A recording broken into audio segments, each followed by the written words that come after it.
রাখতে হবে, অতঃপর বৃদ্ধা আঙ্গুল দিয়ে কানের বাহির অংশ মাসে করতে হবে। এইভাবে মাথা এবং মাসে হয়ে গেল। অতঃপর প্রথমে ডান পা, তারপরে বাম পা, টাকনু পর্যন্ত, অর্থাৎ টাকনু সহ, পায়ের টাকনু সহ ধৌত করতে হবে। এইভাবে অজু পরিপূর্ণ হয়ে গেল। উল্লেখ্য যে অজুর অঙ্গ প্রত্যঙ্গগুলো ধোয়ার সময় ফরজ হচ্ছে সর্বনিম্ন একবার এবং সর্বোচ্চ হচ্ছে 3 বার।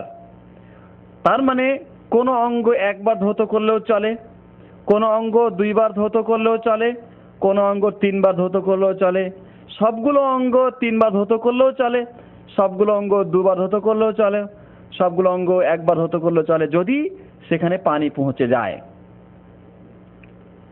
জরুরি নয় যে 3 বারই ধৌত করতে হবে। আরেকটি কথা লক্ষণীয় যে অনেকেই ধৌত করতে গিয়ে 3-এর অধিক ব্যবহার করে পানি। তাদের সম্পর্কে হাদিসে বলা হয়েছে যে ব্যক্তি 3-এর অধিক পানি ব্যবহার করবে সে সীমা লঙ্ঘন করবে এবং সে অন্যায় করবে এবং জুলুম করবে। এইভাবে তাকে নিষেধ করা হয়েছে। সুতরাং 3-এর অধিক পানি ব্যবহার করা ওযুর সুন্নাতের পরিপন্থী বহির্ভূত কাজ। এই যে ওযুর অঙ্গ প্রত্যঙ্গগুলো আমরা আলোচনা করলাম, এখানে লক্ষণীয় যে যেই সিরিয়াল বা ধারাবাহিকতায় আল্লাহ তাআলা এই বিষয়টিকে উল্লেখ করেছেন, সেই ধারাবাহিকতা রক্ষা করে আমাকে ওযু করতে হবে। অর্থাৎ আগে মুখমণ্ডল, তারপরে হাত, তারপরে মাথা, তারপরে পা। যদি কেউ এই ধারাবাহিকতার বিপরীত করে তাহলে সে কোরআনের বিপরীত করার কারণে তার ওযু হবে না। আরেকটি বিষয় লক্ষণীয় যে এই অঙ্গ প্রত্যঙ্গগুলো ধোয়ার ক্ষেত্রে পারস্পরিক বা পরস্পর করা এটা অত্যন্ত জরুরি। যদি এরকম হয় যে এক অঙ্গ ধোয়ার পরে অনেকক্ষণ দেরি করে দ্বিতীয় অঙ্গ ধৌত করে তাহলে তার ওযু হবে না। কেননা নবী করিম সাল্লাল্লাহু আলাইহি সাল্লাম ওযুর ক্ষেত্রে এরকম বিরতি গ্রহণ করেন নাই। সুতরাং ওযু অবস্থায় ধারাবাহিকতায় পরস্পর একটা অঙ্গের পর আরেকটা অঙ্গ ধৌত করা এটা অত্যন্ত জরুরি। ওযুর ক্ষেত্রে কতগুলি লক্ষণীয় সুন্নাত রয়েছে, যেমন ওযু শুরু করার আগে মিসওয়াক করা একটি সুন্নাত।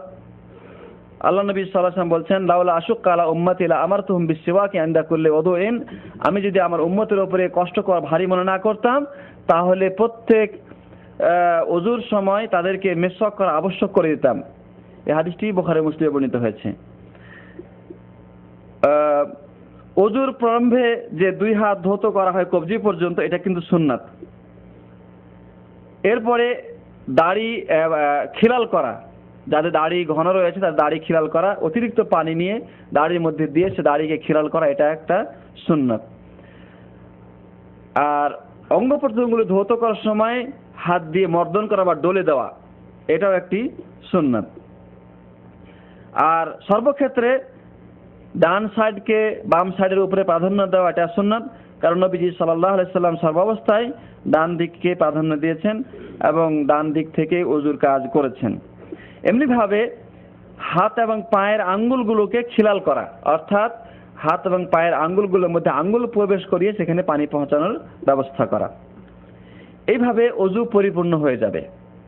ওযু যখন পরিপূর্ণ হয়ে গেল তখন শেষে দোয়া পাঠ করতে হবে।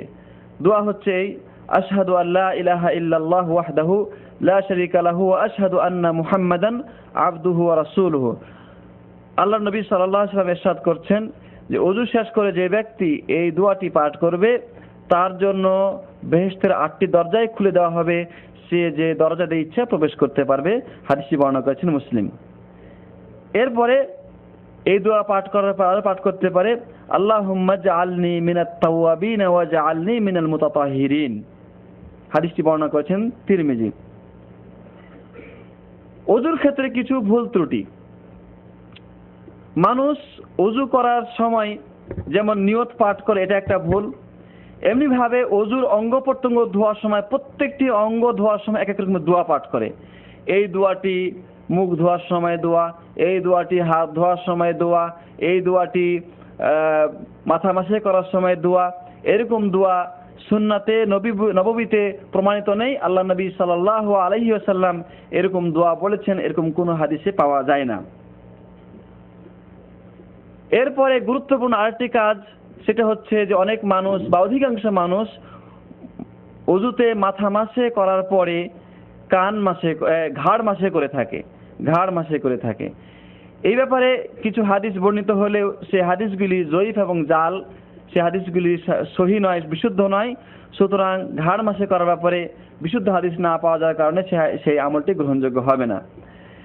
এমনিভাবে অনেকেই নামাজে যাওয়ার জন্য ওযুর ক্ষেত্রে উদাসীনতা প্রকাশ করে এবং তাড়াহুড়ো করে ওযু করে।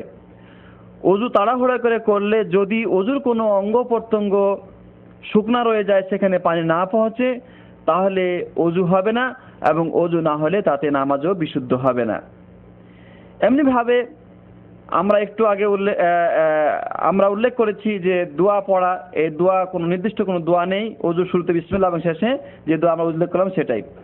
ওযুর ক্ষেত্রে পানি অপচয় করে, অনেকেই পানির টেপ ছেড়ে দেয়, ব্যাপক আকারে অধিক হারে পানি পড়তে থাকে এবং সে ওযু করে।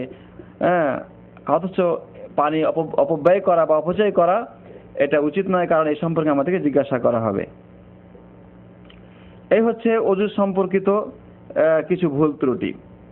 ওযুর ক্ষেত্রে কিছু মাসালা রয়েছে, যেমন যদি কোনো মানুষ বহুমূত্র রোগে আক্রান্ত হয়, অথবা এমন ব্যক্তি যা তার ঘন ঘন বায়ু নির্গত হয়, অথবা ইস্তেহাজা, নারীদের ইস্তেহাজা অর্থাৎ অতিরিক্ত রক্তস্রাব, তাহলে এই অবস্থায় সে কিভাবে ওযু করবে?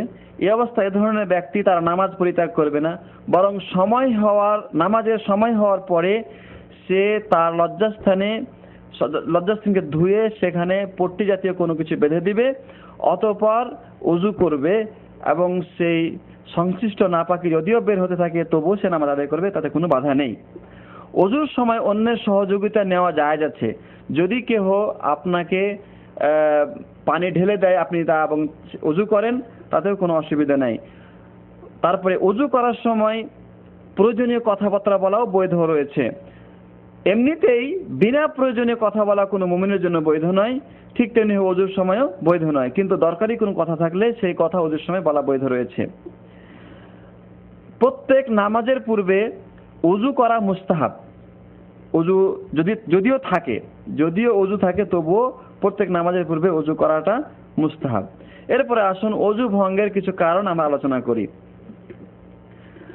পেশাব বা পায়খানা রাস্তা দিয়ে কোনো কিছু বের হলে ওযু ভঙ্গ হয়ে যায়, যেমন পেশাব বের হওয়া বা আঠালো জাতীয় কোনো পদার্থ লিঙ্গ দিয়ে বের হওয়া, অথবা বীর্যপাত হওয়া, এগুলি ওযু ভঙ্গের কারণ। যদিও বীর্যপাত এর মাধ্যমে গোসল ফরজ হয়ে যায়, তো এগুলির মাধ্যমে ওযু ভঙ্গ হয়ে যায়। পায়খানা রাস্তা দিয়ে যদি কোনো কিছু বের হয়, বায়ু নির্গত হওয়া অথবা পায়খানা নির্গত হওয়া, এগুলির মাধ্যমে ওযু ভঙ্গ হয়ে যায়। নিদ্রা বা অন্য কোনো কারণে অজ্ঞান হলে ওযু নষ্ট হয়ে যায়। কিন্তু যদি কোনো মানুষ কোনো কিছুতে হেলান না দিয়ে বসে বসে হালকাভাবে নিদ্রা যায়, তাহলে তার ওযু ভঙ্গ হবে না। এমনিভাবে লজ্জাস্থান স্পর্শ করা, পর্দার ভিতরে লজ্জাস্থান স্পর্শ করলে ওযু ভঙ্গ হয়ে যায়।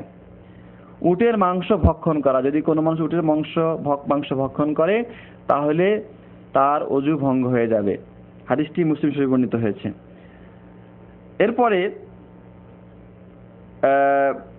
কোনো মানুষের যদি বমি হয় অথবা শরীরে কোনো স্থান থেকে রক্ত প্রবাহিত হয়, সে অল্প বা বেশি, বা স্ত্রীকে চুম্বন দেয়, স্পর্শ করে, তাহলে এক্ষেত্রে তার ওযু ভঙ্গ হবে না, কারণ এ ব্যাপারে ওযু ভঙ্গের প্রমাণ পাওয়া যায় না বা বিশুদ্ধ কোনো হাদিস পাওয়া যায় না।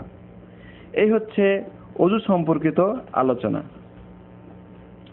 এরপরে আসুন আমরা নামাজের ব্যাপারে আলোচনা করব, যে নামাজ ইসলামের দ্বিতীয় রুকন। নামাজ সবচেয়ে বড় ফরজ, ঈমানের পরে সবচেয়ে বড় ফরজ হচ্ছে নামাজ। কিয়ামতের দিন আল্লাহ তাআলা সর্বপ্রথম নামাজের ব্যাপারে বান্দাকে জিজ্ঞাসা করবেন। যদি নামাজ